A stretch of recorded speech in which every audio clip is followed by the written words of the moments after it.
देह सुख सुखा हर भइली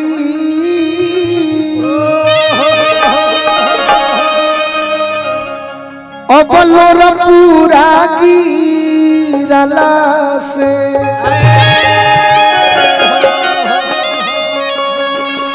कि देह सुख सुखा हर भइली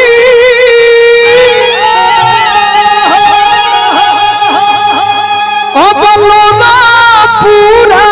गिरला से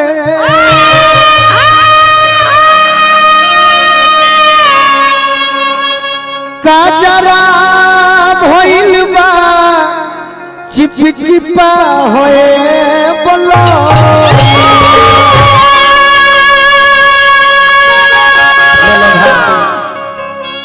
औरत को हतरी प्योर भोजपुरी भाषा में कि चीनी के चभोरल चाही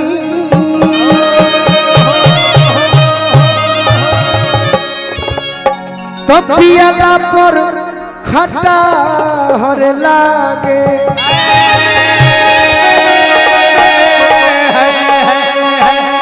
चीनी के चभोरल चाही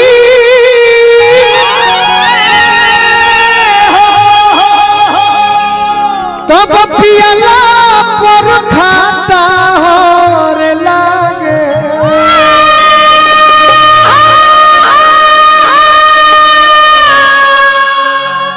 खाए के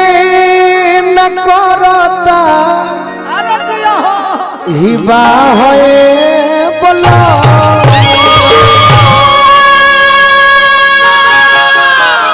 कबहू मरद बाहर नहीं खनावत अब बाहर से घरे नहीं खनावत तो अंत में भारती को हतरी जगनारायण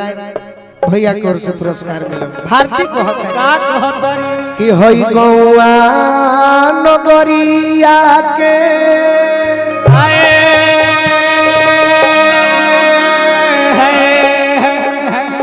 अरे लोगवाई सलाह रे देता भारती यह गौआ कि गौआ नगरिया के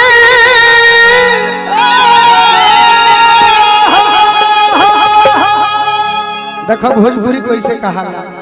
अरे लोगवाई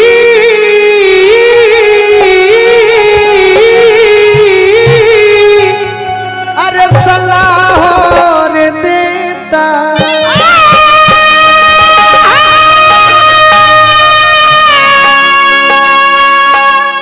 गोलू रजवे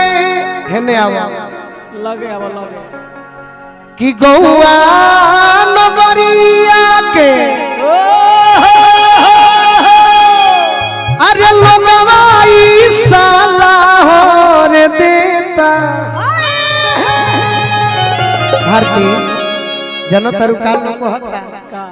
हे गोलू रजवे से बोलना बिया होए बोलो